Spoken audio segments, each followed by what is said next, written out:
Welcome back to another CapCut tutorial where I'm going to show you how you can use motion tracking within your videos. So let's get started. Now let me just use a video for example. Now here I have a footage of some people running a marathon. Let me just drag it into the timeline. And now let's just say I want to track any object or text to this Super Mario guy right here. To do this, you can use any object. First, let's try with a text. Just add your text element, choose your text style.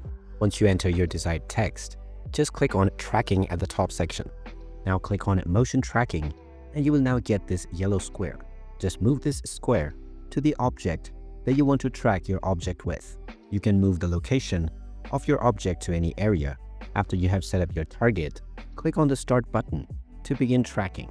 Once the tracking is completed, you can check the preview of how it looks. And now, your motion tracking has been applied to your video. With any other object such as a sticker, just import this sticker onto your timeline and once again go to the tracking menu. After choosing motion tracking, just choose the object that you want to attach this to.